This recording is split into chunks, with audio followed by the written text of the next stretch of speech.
Episode 6 Review Return of the Jedi. 3 years after the suspenseful ending from The Empire Strikes Back, the conclusion to the epic Star Wars saga was released. This film was Star Wars Episode 6 Return of the Jedi. The final film in the original trilogy, the end of the Star Wars saga, and the last Star Wars film for several years. There were huge expectations from this film. Would it be able to live up to the hype that it had gained? To this day, Return of the Jedi is seen by many as the weakest installment in the original trilogy. How does this film compare to the previous 2 installments? Does it end the Star Wars saga in a satisfying way? Most importantly, how does it stand up today with the new Star Wars film on the way and the saga about to continue? So, it's finally come to this.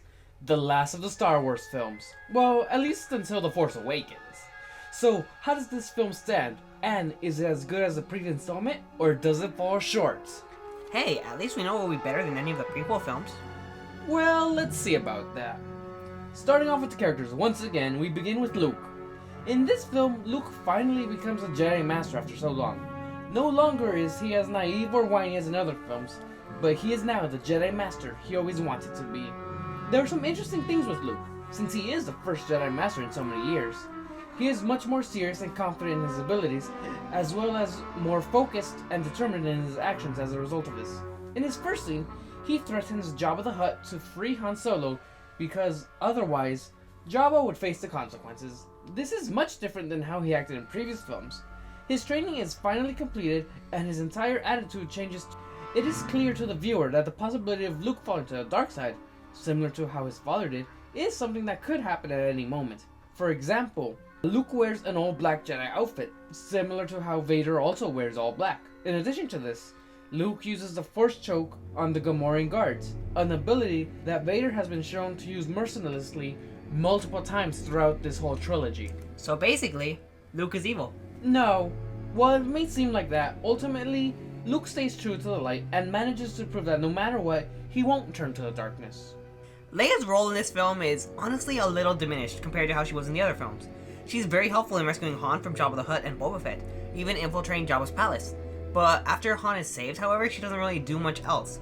Sure, her relationship with Han grows, but they don't have their usual back and forth banter or bickering. There's not that much time spent with them. She spends much more of her time with Luke, and honestly, their interactions are a lot less interesting than her interactions with Han. Overall, Leia is pretty much the same in this film as she was in the other 2 films. It's nice to see that her character was never damaged or changed from what she originally was, but of the 3 main protagonists, she has the least development overall, and she has a pretty minor role in this film compared to Luke and Han. Han is pretty much the same as before. This time he decides to volunteer for an assault to take down the shield generator on the surface of the forest moon of Endor, something that Han from Episode 4 would never have done. In addition, he focuses much more on helping the Rebel Alliance, and while on Endor, he quickly decides that the Ewoks need help, and he shows some jealousy towards Leia's and Luke's relationship before he finds out the truth between them. This helps humanize him because it shows how he isn't as tough as we once thought, nor is he a pushover when it comes to his relationships. Especially since he's been gone for about a year or so since he was frozen in carbonite, he needs to catch up on the things that have been going on, and the fact that he doesn't question many events that happen demonstrate that at this point, he's willing to roll with the punches, so to speak. Han's best friend Lando also returns, and he is very changed from the last film. Lando is shown to be much more selfless than before. He helps infiltrate Jabba's palace to save Han, and he commands the fleet of rebels through the attack on the second Death Star. He's also shown to have a lot of faith in Han. When the other rebels are planning a way to retreat from the attack, Lando has faith that Han will be able to shut down the shield generator. Lando's development seems to come a little fast though.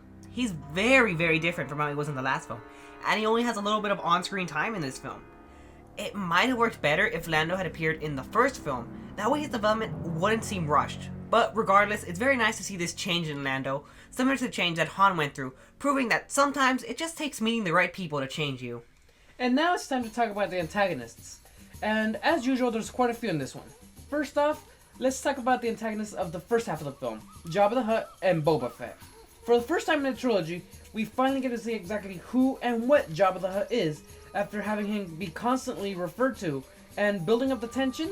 But honestly, I think that Jabba's reveal is pretty underwhelming. Instead of being more of a threat or a menace, he's a giant slug. Nothing really threatening about him, except every time he's on screen, you'll be wondering, is he gonna eat someone? Because that's the most threatening thing he does, be fat. Now let's talk about Boba Fett. Just like Jabba the Hutt, Boba is very underwhelming. He was so awesome in episode 5, but in episode 6, he dies like a punk, let's be honest. Han, while suffering the effects of hibernation sickness, accidentally kills Boba indirectly. He damages Boba's jetpack, which causes him to go off flying and falling into the Sarlacc pit. Nothing much happens. He has maybe like one line of dialogue, but that's it. He is very underused. He's just there to look menacing. And while he does look menacing, ultimately, by dying so quickly and accidentally, he is shown to be not that much of a threat in the end. Sure, he went through a bunch of things in the expanded universe, but those are now non-canon, and most people haven't read them anyway. Both of the characters were very underused, and they were more like filler antagonists that were needed only to warm up the viewers with quick action before the film really gets to the main plot. After the filler of Jabba and Boba, the real antagonist of the film, as well as the main antagonist of the Star Wars saga, the Emperor, appears. He is personally overseeing the construction of the second Death Star, as well as guiding Darth Vader in how to deal with Luke Skywalker. Similar to Jabba, the Emperor is alluded to during the first 2 films in the trilogy, and he's built up a lot. He had a slight appearance in The Empire Strikes Back, but that's only as a hologram, and he wasn't seen very well. He was still very shrouded in mystery. Unlike Jabba though, the Emperor's reveal delivers a lot more to the viewers. He is shown not only to be very powerful in the dark side of the Force, but a master of manipulation. His plans for Luke and Darth Vader are much more intricate than was originally thought to be. The Emperor is a very powerful and mysterious character whose minimal screen time serves to his benefit, and it goes to show how he is really the Dark Master in charge of everything that has occurred, not only in the original films, but in the prequel films and the saga as a whole. Vader really reaches his peak at this film, both as a character and an antagonist. We had a glimpse of who the real leader of the Empire was in the last film, but this time around, we see the Emperor and all of his strength, which really goes to demonstrate that Vader isn't as tough or as strong as we once thought. Clearly, Vader was as much of a disposable pawn as much as the other underlings that the Emperor commanded. Something clearly demonstrates Vader when the Emperor told Luke to kill Vader and that Luke would become his new apprentice. Vader also still had his humanity left when he decided to rebel against the Emperor and throw him into the reactor of the Death Star, sacrificing himself in the process to save his son. Ultimately, Vader does manage to redeem himself and save the galaxy itself by doing so.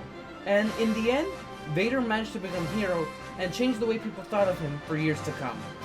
So, how good is this film in terms of pacing? The pacing is pretty good, but it is definitely the weakest in the entire original trilogy. The total runtime for this film is about 130 minutes long. It starts off by showing the antagonist rather than the protagonist. We see Vader, as well as the current state of the Empire and the progress on the second Death Star. The film then transitions over to Jabba's palace. Jabba is revealed about 8 minutes in the film, and his reveal is very underwhelming. The film then focuses on Jabba for a good amount of time. Luke appears about 32 minutes of the film. The entire time on Tatooine, and this whole scene about trying to rescue Han, takes about a good 1/3 of the movie. The Emperor makes his appearance 39 minutes into the film. The film then transitions over to the Rebels planning out their attack on the second Death Star and on the base on the forest moon of Endor. The Ewoks appear about 65 minutes into the film, and they take up so much time. It honestly feels as though the Ewoks are their own separate plot, even though they're supposed to be connected to the Rebels attacking Endor. Luke and Vader begin their duel about 100 minutes into the film, and the Rebels officially attack the second Death Star 110 minutes into the film. The pacing isn't that bad, but the opening scene rescuing Han takes up way more time than it really needs to. The Ewoks also take up so much time, and it feels like they have their own plot, even though they're just supposed to be an extension of the Rebels attacking the Empire base on Endor. All of this slows down the film and makes it feel much longer than it really is. One of the big problems of the film stems from the fact that George Lucas tried to make it have a happy ending and to make merchandise to sell toys. And this is clearly evident with the speeder bikes on Endor, since they're obviously extremely dangerous if improperly used, and their extremely high speeds make them somewhat pointless, since it would be pretty hard to hit something while going at those high speeds. The Ewoks distract from the main scenes and make the film seem slower, since there are many instances of various rebel forces attacking the Empire on Endor, but then it'll cut to long scenes of Ewoks fighting stormtroopers and winning. I mean, if wooden spears and rocks can kill stormtroopers, then their armor is horribly useless. Both the speeder bikes and Ewoks were clearly designed to sell toys to kids, and that's why they're in the film in the first place.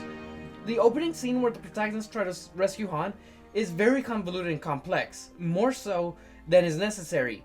First, Luke gives Jabba his droids while Lando, Leia, and Chewbacca infiltrate the palace by disguising himself. Then Luke shows up to threaten Jabba into releasing his friends. As you can guess, this plan goes south very quickly, and there's a quick and ultimately pointless battle near the Sarlacc pit on Jabba's skiff, where Boba and Jabba both die. In addition to this, the deaths of the antagonists don't have much meaning. Jabba gets choked by Leia, Boba's death is totally accidental, and the Emperor gets tossed down the shaft to the Death Star's core, and the life support keeping Vader alive malfunctions, killing him. All this happens quickly, and the viewer doesn't get a chance to feel anything except, well, that just happened when the Emperor dies. There's no real sense of victory until the Death Star blows up. Another thing that just happens is Luke claiming he'll stay on the light side and not follow the darkness. Sure, as a main character and a good guy, it makes sense for him to stay on the good side, but there's a lot of evidence that proves otherwise. As mentioned before, he uses his dark side powers of the Force Choke, wears all black, and in his duel with Vader, he becomes increasingly aggressive and angry, using his negative emotions to fuel his power. All things that Vader had done previously. While we all want him to be a good guy in the end, there's just too many things pointing that he'll go down the dark side. So, once again, Luke is evil? Because that's all I'm hearing from this. In addition to this, Luke's training is only implied, and there's not much shown about what he did and how he trained, other than a few throwaway lines saying, "after my training," or "is my training complete in the beginning?" After Luke returns to Dagobah, Luke has had no official training in this film. He says it's complete. Yoda tells Luke, "your training is complete." But what training? What more than the various jogs and handstands that we saw last film did he do? Did he jog around the planet a couple more times? Did he go into the dark side cave again? What training did he do? You know, it would have been nice to see traditional Jedi training, or at least a few scenes, a montage or something, showing how Luke trained, or something to prove he trained other than a line saying, "oh yeah, your training is complete." I'll take training over Ewoks any day. Once again, the music is excellent and adds so much to the films.